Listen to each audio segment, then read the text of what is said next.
Episode 211 to 220। अध्याय 211 अनुबंध पर हस्ताक्षर किए गए। तांग नियान अब इस अनुबंध पर हस्ताक्षर को लेकर चिंतित थी। वह जानती थी कि ज़ीमिंग एक कच्ची प्रतिभा थी जिसे पाना मुश्किल है, क्योंकि उसने कोई अभिनय कक्षाएं या कुछ नहीं लिया था और उसने निर्देशक हान की फिल्म का ऑडिशन पास कर लिया, जो कि आसान काम नहीं है। अगर उन्होंने ज़ीमिंग को ऑडिशन में पास कर दिया है तो ज़रूर उसमें टैलेंट होगा। सिर्फ टैलेंट ही नहीं, ज़ीमिंग में लुक भी है, वो भी सुपरस्टार जैसा। तांग नियान का मानना था कि अगर ज़ीमिंग कड़ी मेहनत करे तो वह उसे सुपरस्टार बना सकती है, लेकिन अब वह इस स्थिति को लेकर दुविधा में थी। जब तांग नियान अपने विचारों में खोई हुई थी, ज़ीमिंग ने उसे परेशान नहीं किया और चुपचाप अपनी कॉफ़ी पी ली। थोड़ी देर बाद तांग नियान ने आह भरी और ज़ीमिंग की ओर देखा। तुम्हारा पति क्या करता है? ज़ीमिंग ने तांग नियान की ओर देखा और कुछ देर सोचने के बाद जवाब दिया, वह शोबित से नहीं है, वह एक व्यापारी है। तांग नियान ने कुछ देर तक ज़ीमिंग के चेहरे को देखा और कहा, अगर तुम इस उद्योग में प्रवेश करना चाहती हो तो हमें यह तथ्य छिपाना होगा कि तुम शादीशुदा हो। तुम इसके बारे में किसी को नहीं बता सकती, ठीक है? ये शब्द कहते हुए उसने अपने निचले होंठ को काट लिया। तांग नियान को अपनी बात कहते हुए बहुत क्रूरता महसूस हुई। वह एक लड़की से कह रही थी कि वह अपनी शादी की बात छिपाए और मनोरंजन जगत में कदम रखे। वह ज़ीमिंग के जवाब का इंतजार कर रही थी। वह ज़ीमिंग को सिर्फ इसलिए नहीं खोना चाहती थी क्योंकि वह शादीशुदा थी। वह ज़ीमिंग में एक नई प्रतिभा देख सकती हैं और चाहती हैं कि वह मनोरंजन उद्योग में एक शीर्ष अभिनेत्री बने। ज़ीमिंग ने शांति से ज़ीमिंग को देखा और जवाब दिया, मैं जल्द ही पूरी दुनिया को अपनी शादी की घोषणा करने की योजना नहीं बना रही थी, इसलिए इसके बारे में चिंता मत करो। तांग नियान ने ज़ीमिंग की बातें सुनकर अपनी भौहें चढ़ा लीं। वह ज़ीमिंग को अपनी शादी छिपाने के लिए मनाने की सोच रही थी, लेकिन वह इतनी जल्दी मान गई। तांग नियान ने कुछ नहीं कहा और कहा, तो अब यह अंतिम है। मैं ज़ियाओ याओ से अनुबंध में ये खंड जोड़ने के लिए कहूँगी, और चिंता मत करो, मेरे और ज़ियाओ याओ के अलावा इस तथ्य के बारे में किसी और को पता नहीं चलेगा। उसने अपनी सीट से उठते हुए कहा। ज़ीमिंग ने उसकी ओर देखा और उसके शब्दों पर सिर हिलाया। तांग नियान ने अनुबंध के साथ जियो याओ को बुलाया। जब जियो याओ ने प्रवेश किया तो उसने महसूस किया कि कमरे का माहौल अजीब और घुटन भरा था। तांग नियान ने बस उसकी ओर मुड़कर उसे बताया कि उसने ज़ीमिंग के साथ क्या बात की थी। जब जियो याओ ने सुना कि ज़ीमिंग पहले से ही शादीशुदा है तो वह वहीं पर स्तब्ध रह गया। उसका मुंह खुला हुआ था क्योंकि वह कुछ कहना चाहता था, लेकिन उसके पास कहने के लिए शब्द नहीं थे। उसकी बातें सुनकर वह घबरा गया। उसने ज़ीमिंग की तरफ देखा और समझ नहीं पा रहा था कि क्या प्रतिक्रिया दे। वह तांग नियान की मेज पर रखे गिलास में पानी पीने के लिए आगे बढ़ा। वह घबरा गया था और उसका गला सूख गया था, इसलिए उसने एक ही बार में पानी गटक लिया। तांग नियान ने उसे दया से देखा। उसने देखा था कि वह उसे पसंद करता है, लेकिन उसे ये सच बताना ही था, क्योंकि तांग नियान के अलावा उसे ही ज़ीमिंग से संबंधित सभी चीज़ों का प्रबंधन करना होगा। तांग नियान ने कुछ नहीं कहा और उसे अपना समय लेने दिया, क्योंकि वह जानती थी कि वह घबरा गया होगा, उससे भी अधिक क्योंकि वह ज़ीमिंग को पसंद करता था। ज़ीमिंग को उसकी प्रतिक्रिया देखकर अजीब लग रहा था, लेकिन वह चुपचाप वहीं बैठी रही और उनके बोलने का इंतजार करती रही। 10 मिनट इंतजार करने के बाद तांग नियान ने अपने कार्यालय के प्रिंटर से संपादित अनुबंध की एक प्रति ली और उसे जांच के लिए ज़ीमिंग को दे दी। ज़ीमिंग कुछ भी अस्पष्ट रूप से समझती है, इसलिए जियो याओ ने एक गहरी सांस ली और पेशेवर रूप से उसे समझाया। जब उसने उसका स्पष्टीकरण सुना तो उसने सिर हिलाया और तुरंत हस्ताक्षर कर दिए। हस्ताक्षर करने के बाद तांग नियान खड़े हुए और उनसे हाथ मिलाकर अपना काम शुरू किया। बधाई हो, अब आप आधिकारिक तौर पर ग्लोबल वर्ल्ड के अंतर्गत एक कलाकार हैं। ज़ीमिंग ने भी विनम्रता से उनसे हाथ मिलाते हुए कहा, धन्यवाद। जियो याओ जो तांग नियान के बगल में खड़ा था, उसका चेहरा पीला और रंगहीन था।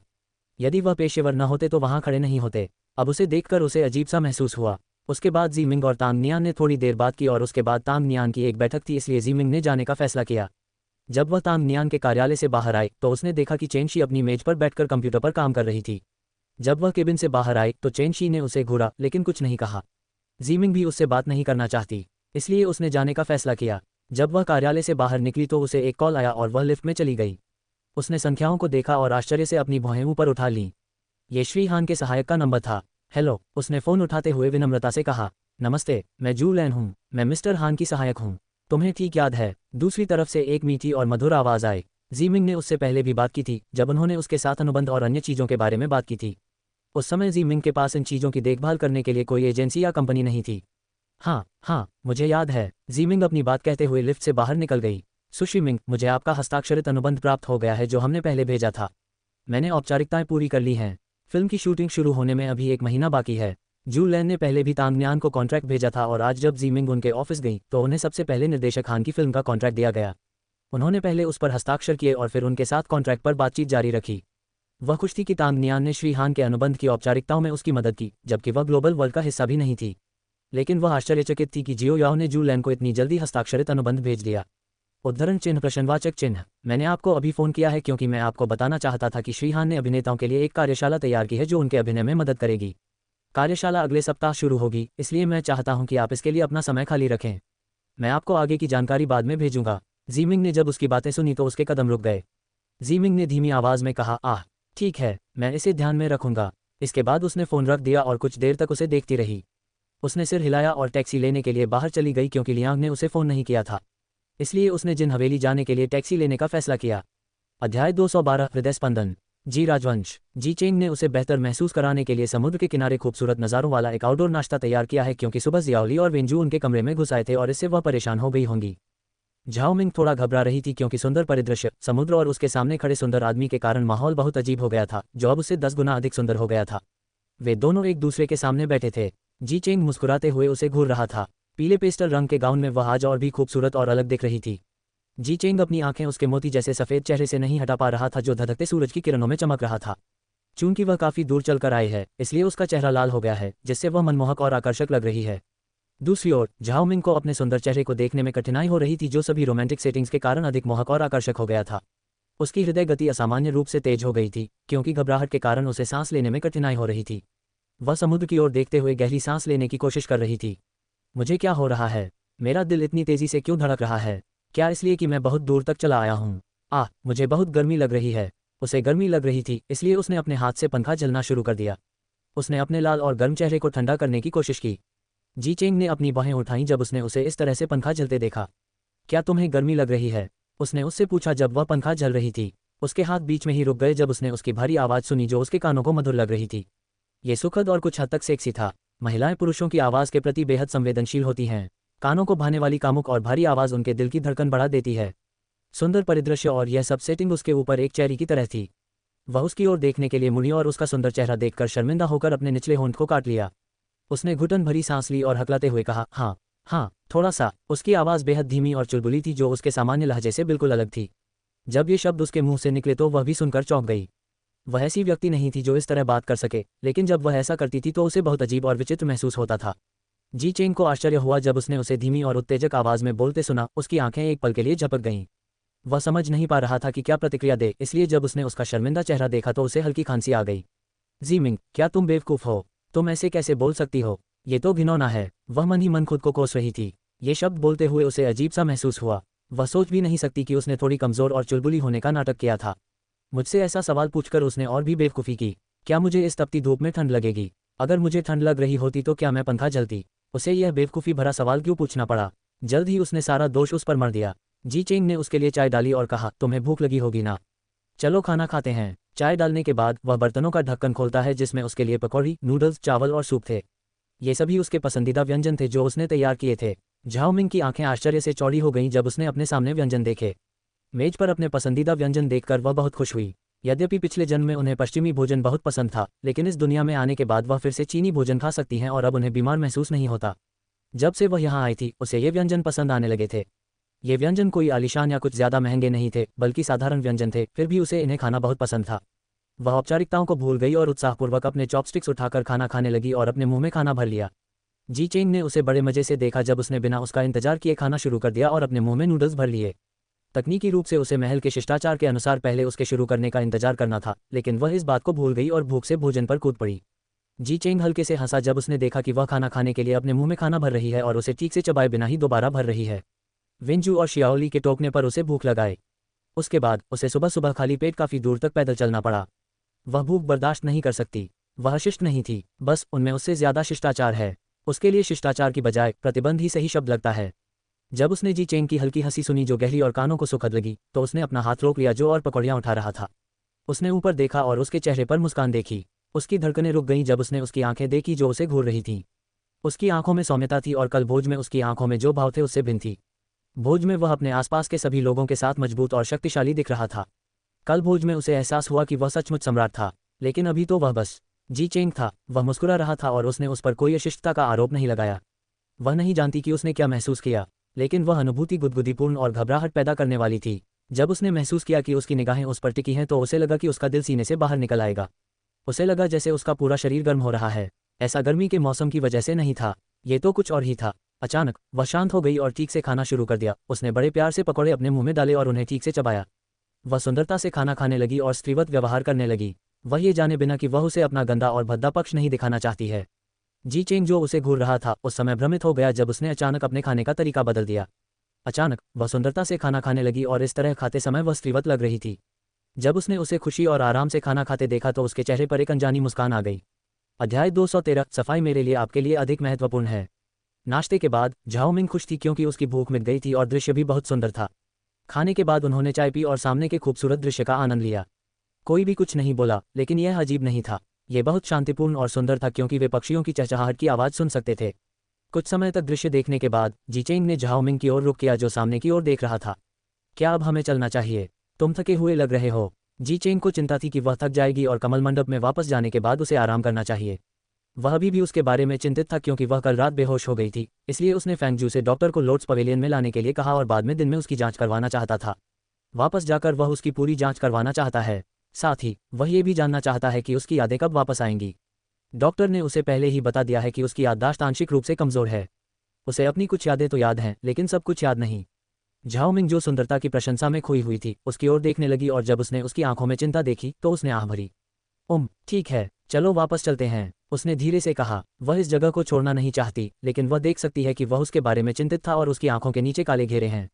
कल रात उसे अच्छी नींद नहीं आई होगी। उसे इस बात का पछतावा हो रहा था क्योंकि वह जानती थी कि उसकी नींद की आदतें वाकई बहुत खराब हैं। हो सकता है कि इस वजह से वह सो ना पाए। काफ़ी दूर चलने के बाद झाओ मिंग कमल मंडप में वापस आ गई और आराम करने के लिए अपने कक्ष में चली गई।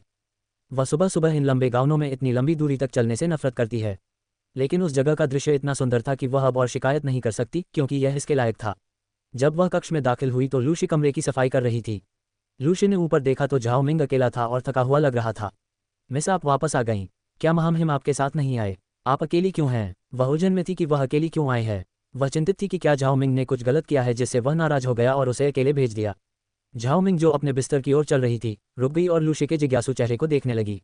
वह महल गए हैं, उन्हें कुछ काम है, उसने बिस्तर के पास आते हुए सहजता से कहा। ओह, लूशी ने समझ में सिर हिलाया।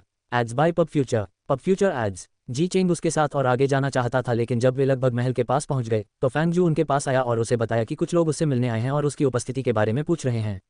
झाओ मिंग ने अधिक जानने की कोशिश नहीं की और उसे जाने के लिए कहा और कहा कि वह ठीक है। जी चेंग जाना नहीं चाहता था, लेकिन वह अनिच्छा से चला गया क्योंकि उसे काम पर जाना था। झाओ मिंग अपने बिस्तर तक पहुंची और जोर से थप के साथ उस पर गिर पड़ी। उसे अजीब सा महसूस हो रहा था जैसे नाश्ता करते समय होता था। उस समय सब कुछ सुंदर और जादुई लग रहा था। उस क्षण की तस्वीरें याद करके उसका दिल अब भी धड़क रहा था। वह जगह इतनी खूबसूरत थी कि वह उस जगह की तस्वीर लेना चाहती थी ताकि उसे याद रख सके, लेकिन उसके पास फ़ोन नहीं था। अब जब वह अपने कमरे में वापस आई तो उसे एहसास हुआ कि उसकी ज़िंदगी कितनी उबाऊ हो गई है। बस सोना, खाना और यही सब। उसकी ज़िंदगी में कुछ भी दिलचस्प नहीं है। पिछले जन्म में वह शॉपिंग करने, पार्टी करने और दोस्तों के साथ घूमने जाती थी, लेकिन अब उसका कोई दोस्त नहीं है। उसके पास समय बिताने के लिए फ़ोन भी नहीं है। उसने जोर से आह भरी क्योंकि उसे महसूस हुआ कि उसका जीवन कितना बेकार हो गया है। लूशी ने काम करते हुए ऊपर देखा तो उसे उसकी आह की आवाज़ सुनाई दी। क्या हुआ मिस, क्या आप थक गई हैं?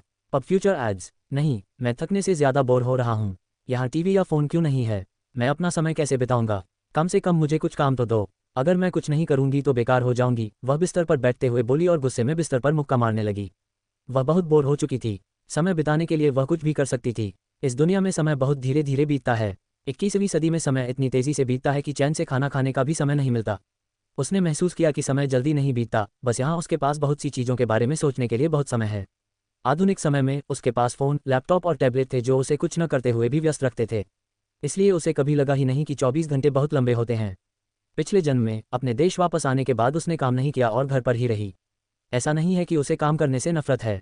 विदेश में रहते हुए उसने खूब पढ़ाई की और खूब मेहनत की, लेकिन अपने देश वापस आकर वह बागी हो गई क्योंकि उसकी शादी एक ऐसे आदमी से तय हो गई थी जिसे वह जानती तक नहीं थी।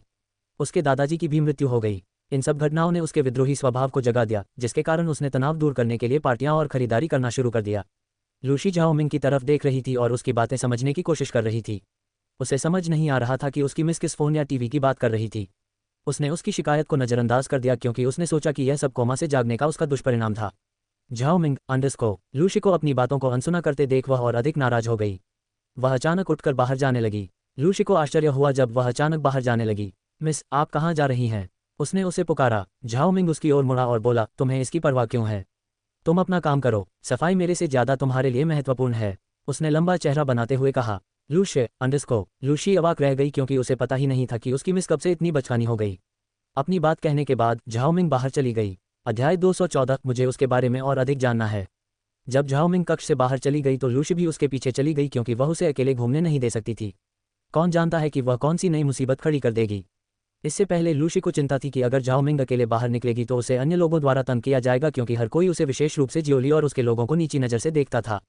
इन दिनों लूशी को दूसरों की चिंता सता रही थी कि कहीं झाओ मिंग उन्हें तंग न करे, क्योंकि वो बहुत बदल गई थी और ज़्यादा गुस्सैल हो गई थी। कोमा से जागने के बाद झाओ मिंग के इस नए रूप के साथ कुछ दिन बिताने के बाद उसे यकीन हो गया कि अब कोई उसे परेशान नहीं कर सकता। अब स्थिति उलट गई है और अब दूसरे लोग ही उसके द्वारा परेशान किए जाएंगे। उसने देखा है कि जी चेंग भी उसके सामने ज़्यादा बोल नहीं सकता, फिर अन्य लोग उसके सामने कुछ भी नहीं हैं। झाओ मिंग कमल मंडप से बाहर निकलकर महल हॉल के सामने मुख्य उद्यान की ओर चला गया। ये पहली बार था जब वह बिना किसी कारण के इतनी दूर तक चली थी, भले ही वह सुबह इतना पैदल ही चली थी।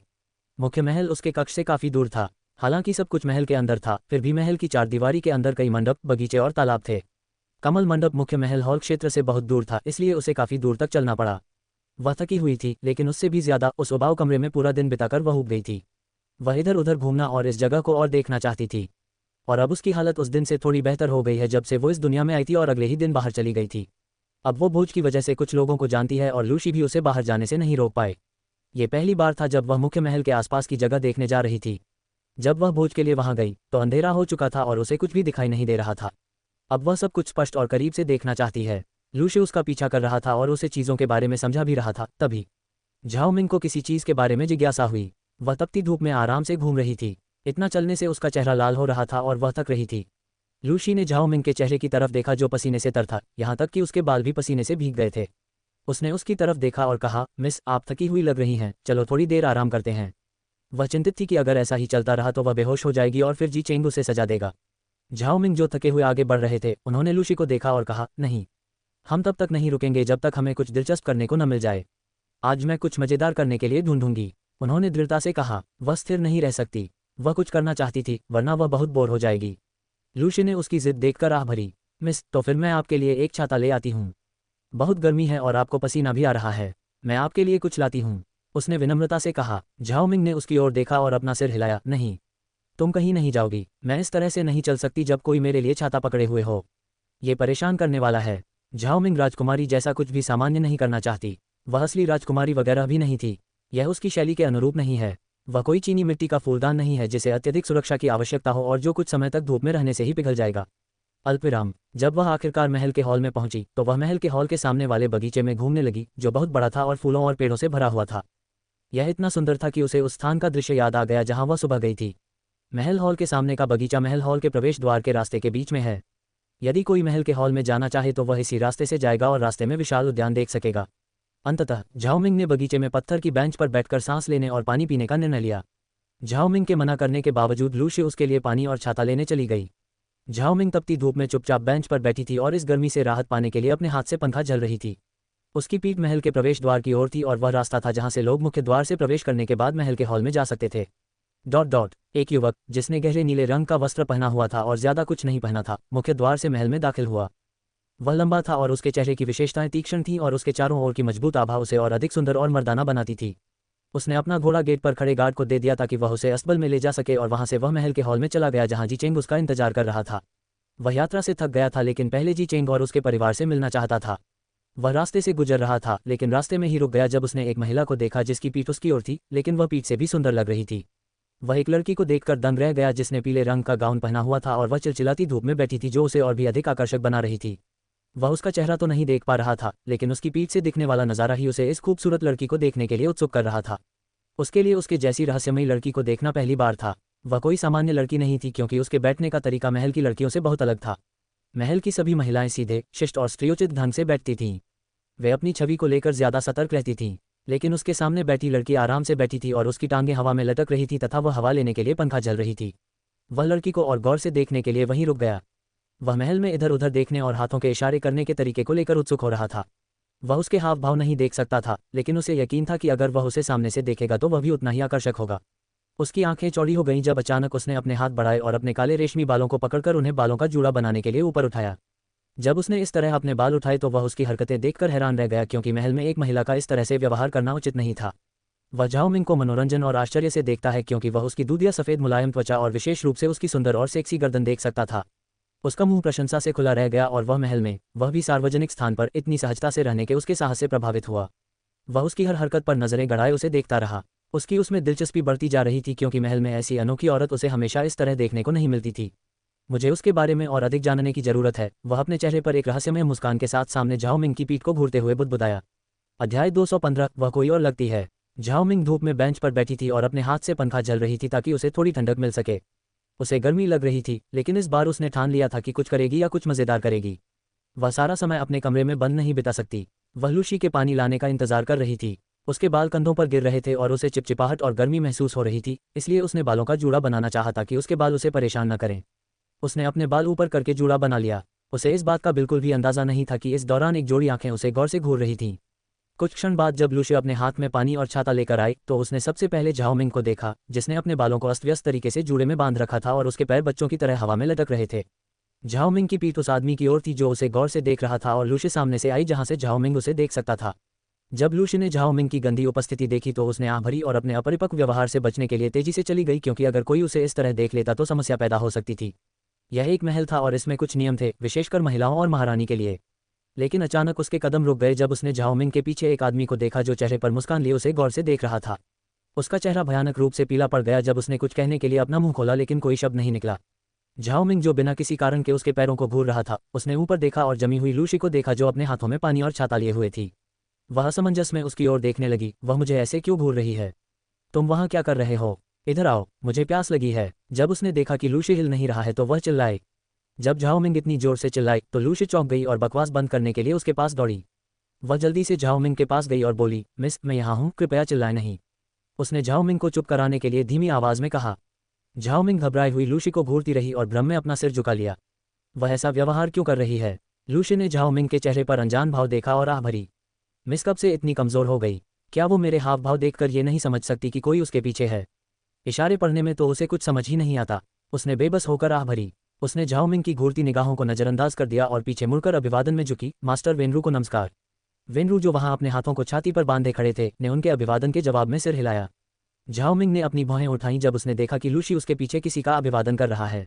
वह बिना सोचे समझे उठ खड़ी हुई और पीछे मुड़कर देखा तो उसके पीछे एक खूबसूरत आदमी था जिसकी आंखें अंधेरी रात में किसी तारे की तरह चमक रही थीं। वह आदमी लंबा, चौड़े कंधों वाला, दुबला पतला और मांसल शरीर वाला था जिससे वह मर्दाना लग रहा था। उसे उस पर कोई चर्बी नहीं दिख रही थी, सिर्फ उसका सुडौल शरीर ही दिख रहा था। उसके बाल काले थे, उसकी लंबी नाक थी, उसकी तीखी थोड़ी और मोटी भौहें उसे और अधिक आकर्षक बना रही थीं, तथा उसकी लंबी पलकें उसके अच्छे रूप में चार चांद लगा रही थीं। वह एक सुंदर और आकर्षक व्यक्ति थे और जी राजवंश में एक आदर्श कुंवारे भी थे।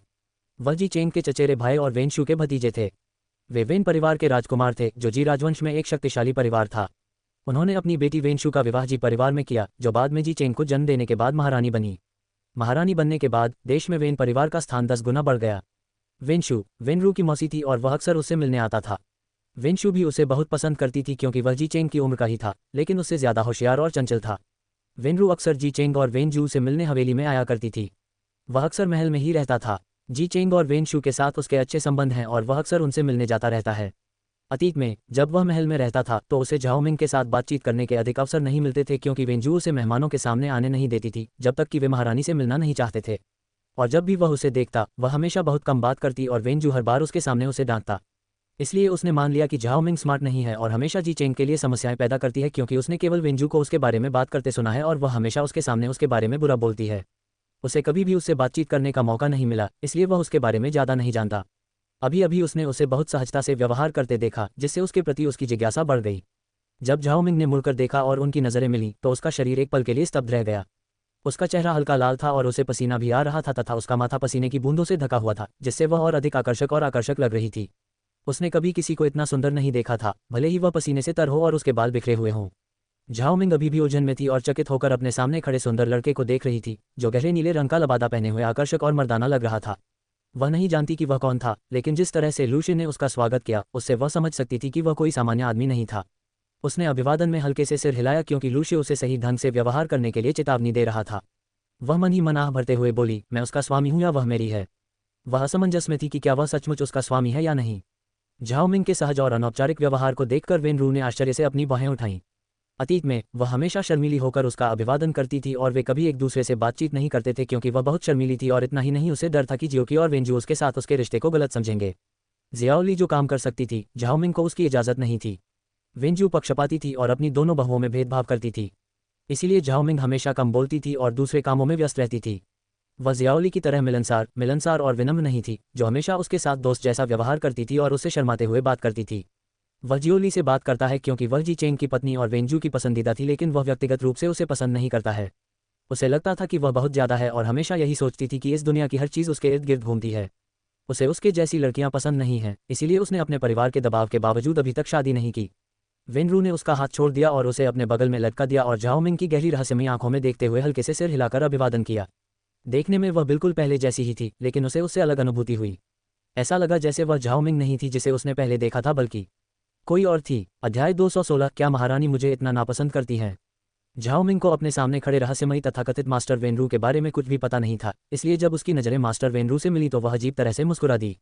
वेनरू ने झाओमिंग के कोमा में जाने के बारे में पहले भी सुना था, लेकिन उसे उसके जागने की खबर नहीं मिली थी। आज वह देशपी की अपनी यात्रा से आया था, जहां वह कुछ वस्तुओं को देखने गया था जिनके साथ वह व्यापार करना चाहता था, और सीधे वेंजू से मिलने आया था क्योंकि वह उसके जन्मदिन के भोज में शामिल नहीं हो पाया था। वह 2 सप्ताह के लिए यात्रा कर रहा था क्योंकि घोड़े पर एक देश से दूसरे देश की यात्रा करने में काफ़ी समय लगता है। अल्पविराम। लूशी ने झाओमिंग की ओर देखा और उसके भावशून्य भावों से उसे समझ आ गया कि वह वेनरू को नहीं पहचान सकती, लेकिन वह उसके सामने उसके बारे में कुछ नहीं कह सकती थी क्योंकि वह सिर्फ एक नौकरानी थी और उसके लिए इस तरह बोलना उचित नहीं था। वह चुपचाप एक तरफ खड़ी रही, उसका सिर नीचे था और दोनों हाथ सामने की ओर कसकर बंधे हुए थे। वेनरू ने झाओमिंग को मनोरंजन के साथ देखा क्योंकि वह अपने चेहरे पर एक खाली और भ्रमित अभिव्यक्ति के साथ उसे घूर रही थी। वह जिस तरह खड़ी थी वह सीधा और स्त्रीयोचित नहीं था। उसके कंधे सीधे होने चाहिए थे और खड़े होने का अंदाज भी सीधा होना चाहिए था, लेकिन उसके हाथ बगल में थे और कंधे ढीले और तनावमुक्त थे। झाओमिंग को अपने शरीर को ठीक से खड़ा होने और बैठने में परेशानी हो रही थी क्योंकि महल में खाने, सोने और चलने के लिए बहुत सारे नियम थे। क्या महारानी ने मुझे नहीं पहचाना? जब उसने उनके चेहरे पर उलझन भरी नजर देखी तो आखिरकार वह बोला। झाओमिंग अजीब तरह से मुस्कुराए। उसे अजीब लगा जब उसने सीधे उससे ये सवाल पूछा। वह उसे जवाब देना चाहती थी, लेकिन जब उसने कुछ बोलने के लिए अपना मुंह खोला तो उसे एक लड़की की मीठी और मासूम आवाज़ सुनाई दी, मास्टर वेनरू, आप देश की यात्रा से वापस आ गए हैं पी। यह जियाओली था। जियाओली के साथ उसकी 2 नौकरानियां भी थीं।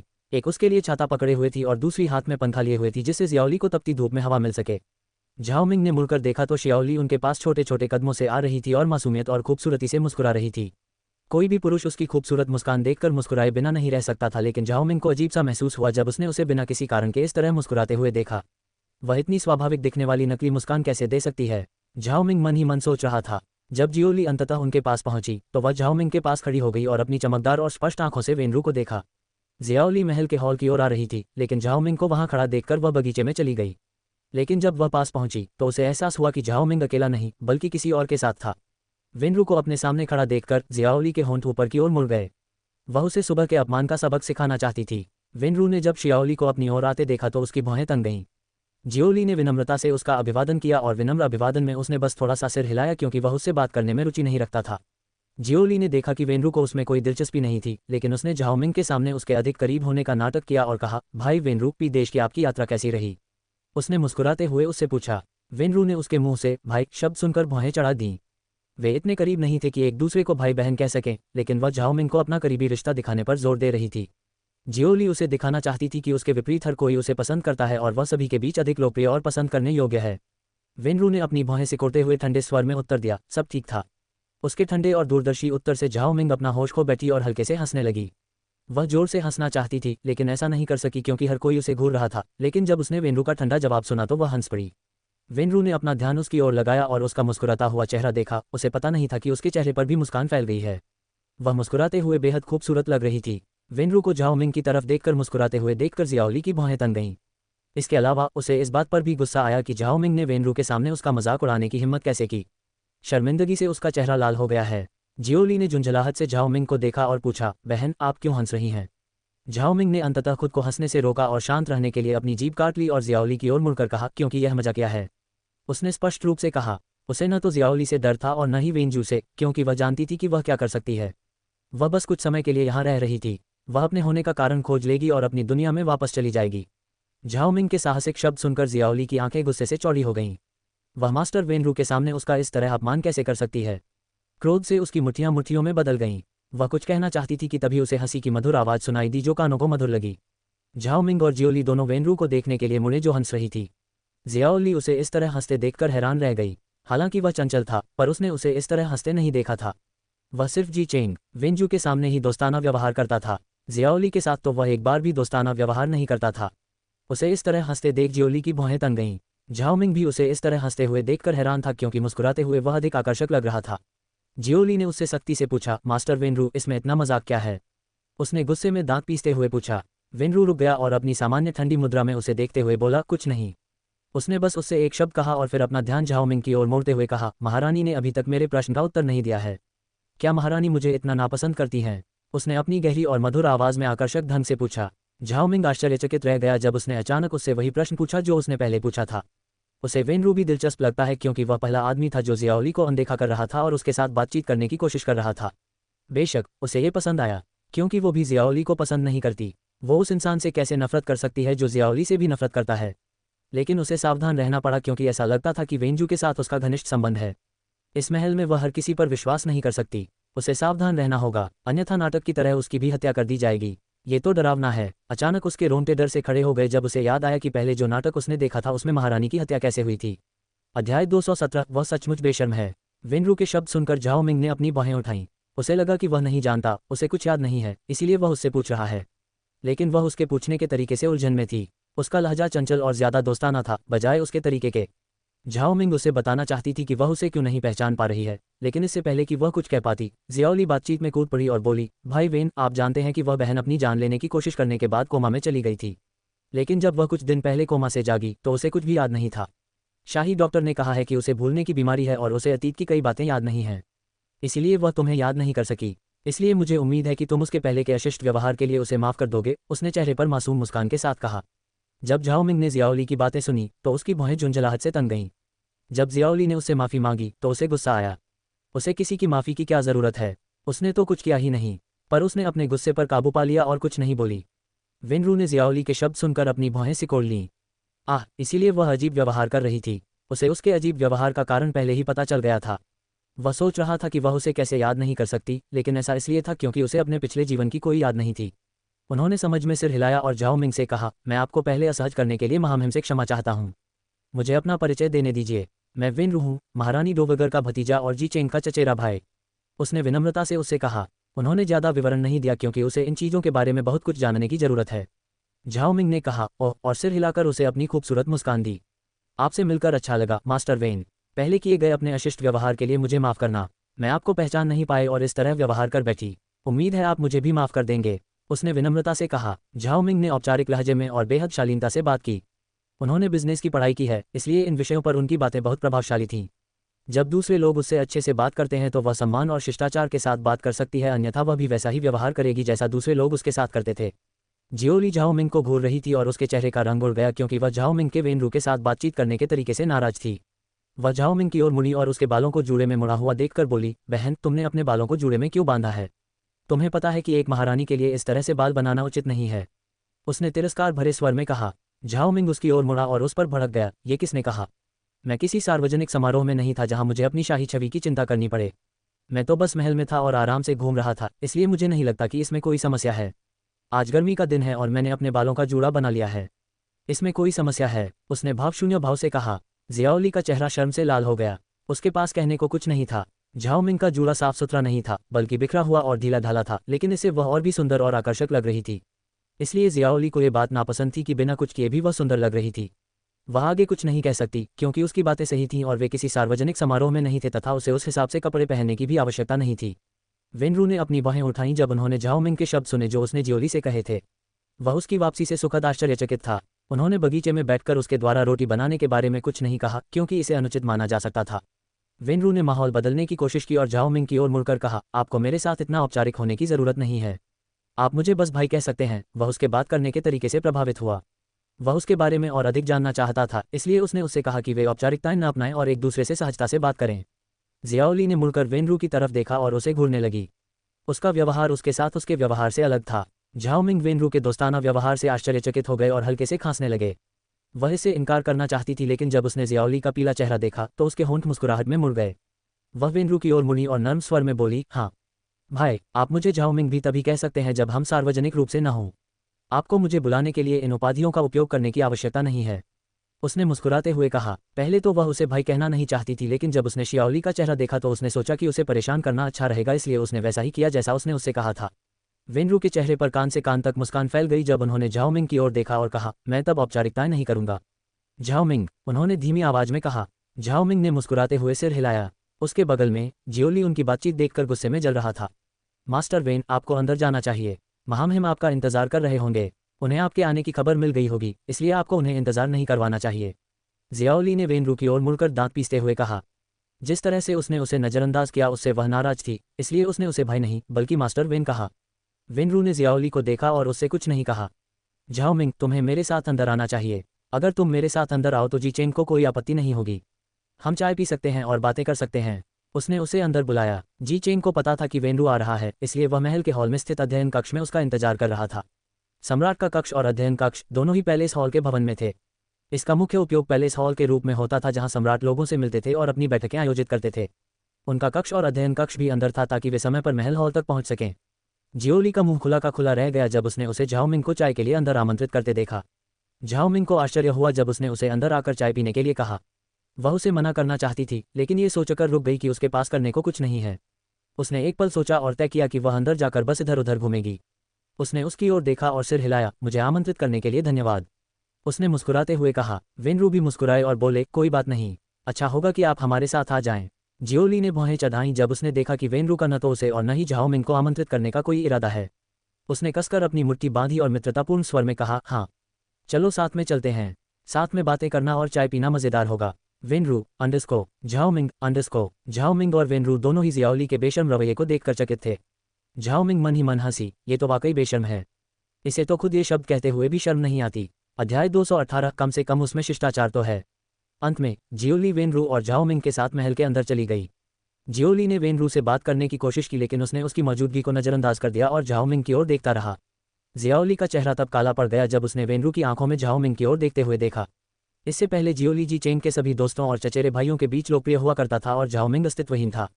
हालांकि उस समय वेनरू उससे ज्यादा बात नहीं करता था, फिर भी उसने उसे कभी इस तरह नजरअंदाज नहीं किया था।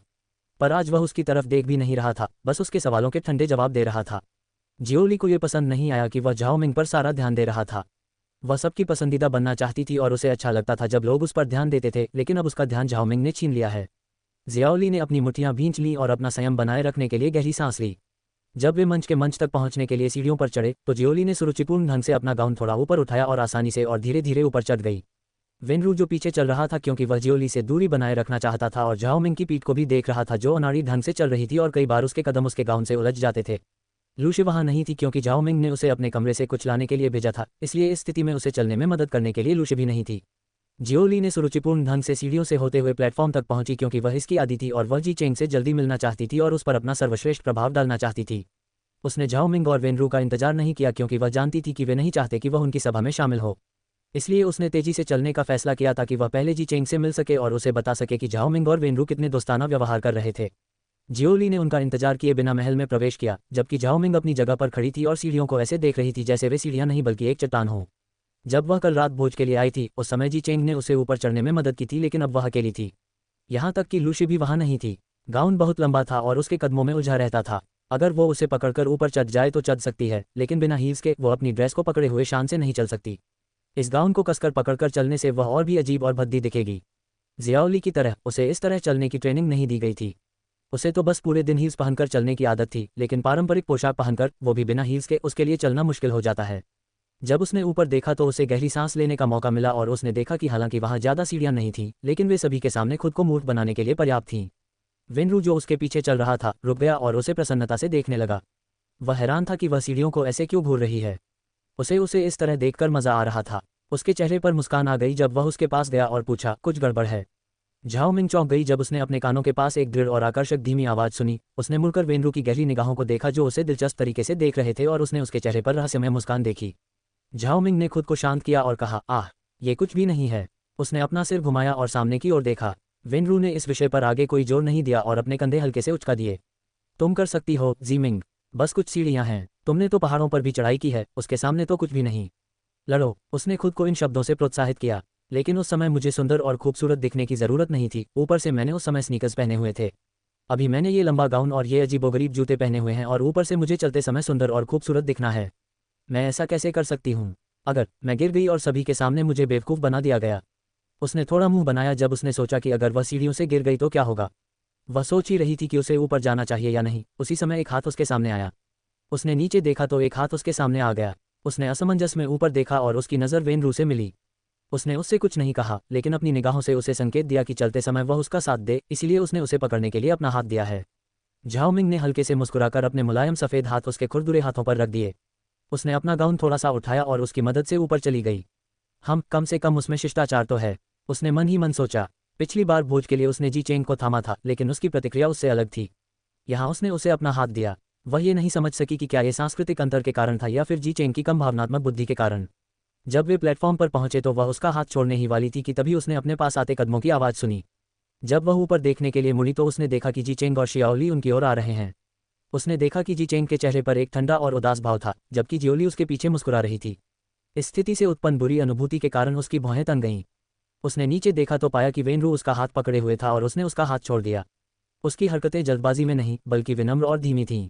उसने कोई शोर नहीं मचाया क्योंकि उसने ऐसा कुछ नहीं किया था जिससे शर्मिंदा हुआ जाए।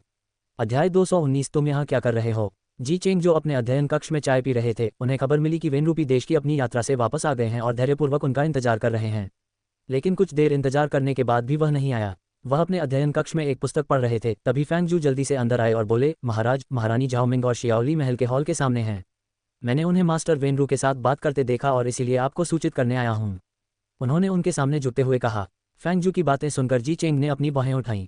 उसे झाओ मिंग के वेनरू से बात करने पर कोई आपत्ति नहीं थी क्योंकि वह उसका चचेरा भाई था, लेकिन जब उसने सुना कि जियोली भी वहाँ थी तो उसकी अभिव्यक्ति गहरी हो गई।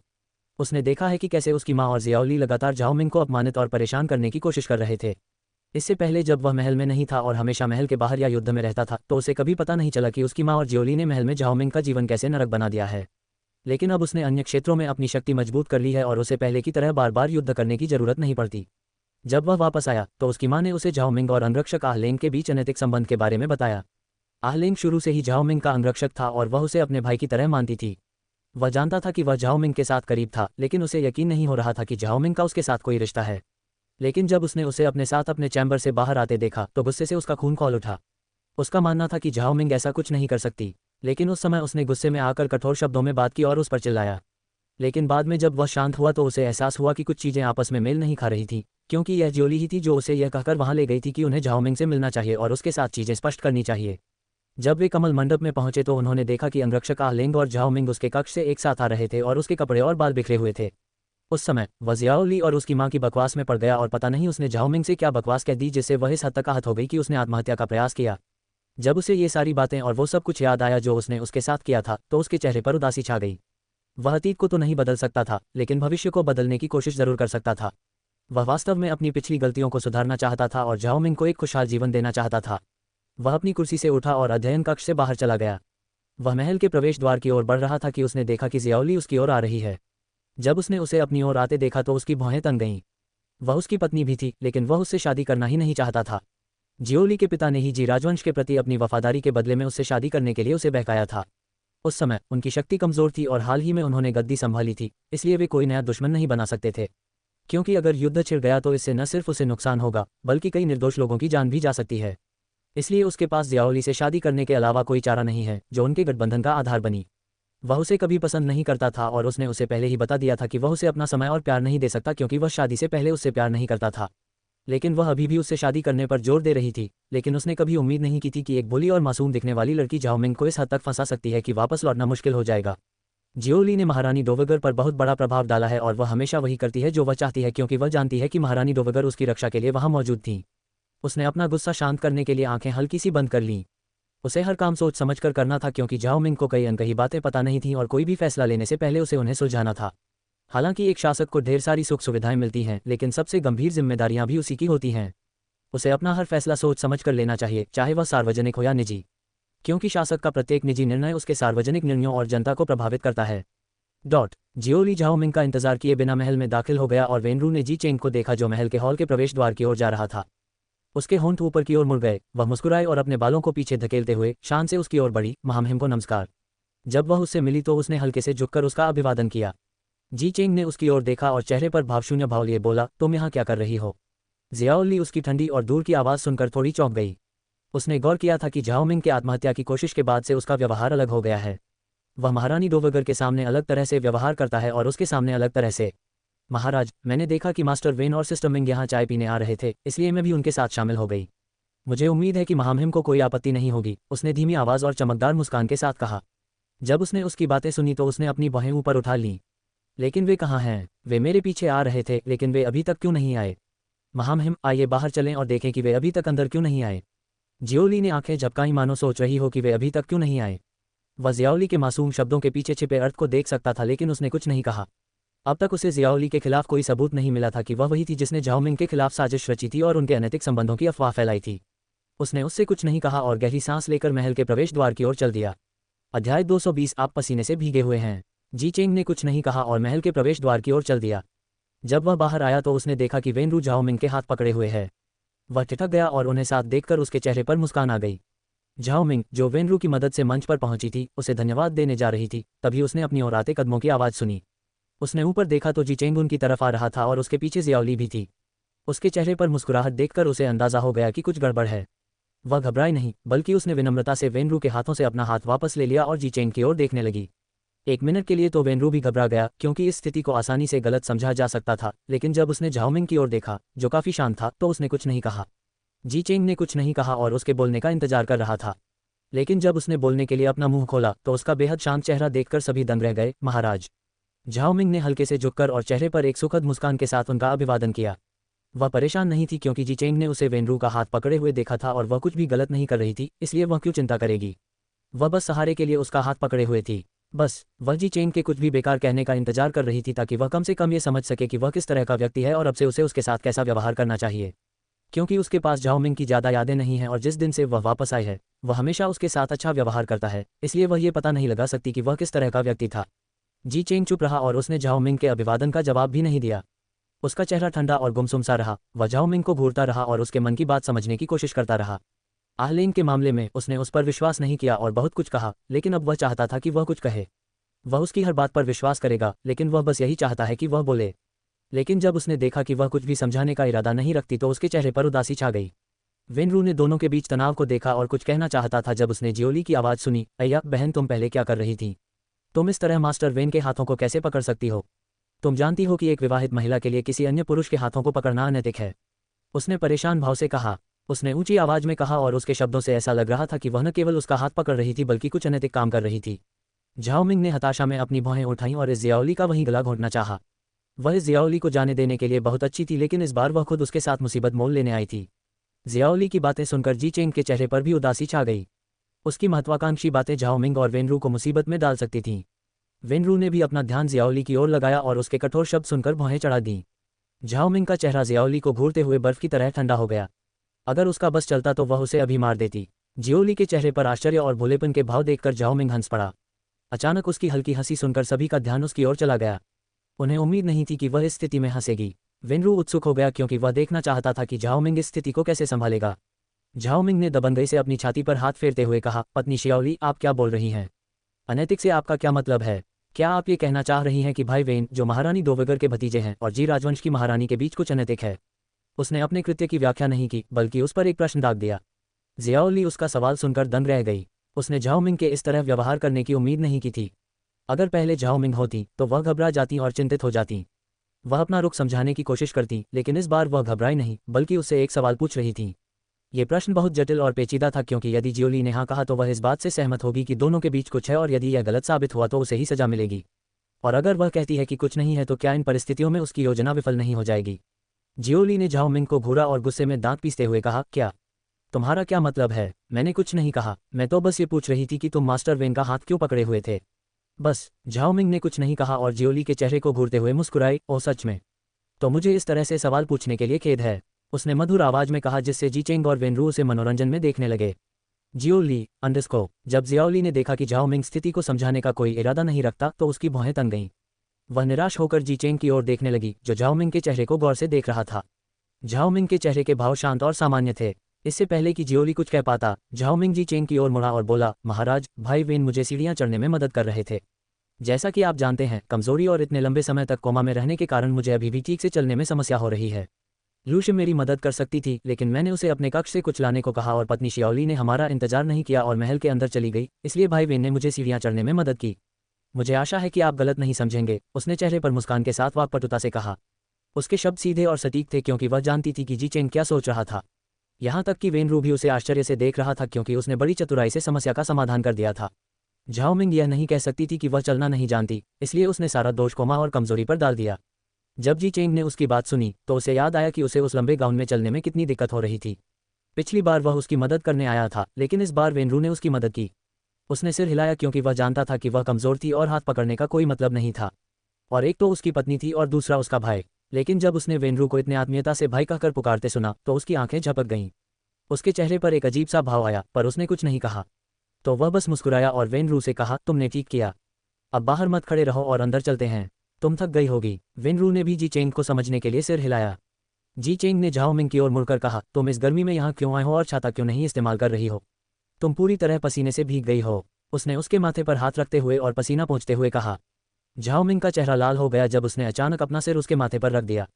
वह दूसरों के सामने अपने स्पर्श को लेकर इतना सहज कैसे हो सकता है? उसने अपना सिर नीचे करते हुए सोचा। जी चेंग ने जब उसके चेहरे पर शर्मिंदगी देखी तो वह मुस्कुराया। जियाओली आंखें फाड़े उन्हें घूर रही थी। उसे यकीन नहीं हो रहा था कि जी चेंग ने झाओ मिंग की बात पर यकीन करके उसकी बातों को अनसुना कर दिया। उसने अपने हाथों से अपने गाउन को कसकर पकड़ लिया, जिससे उस पर सिलटे पड़ गईं और वह बिना कुछ कहे उनके पीछे पीछे अंदर चली गई। आगे की कहानी सुनाने के लिए वी एम स्टोरी वर्ल्ड को सब्सक्राइब करो।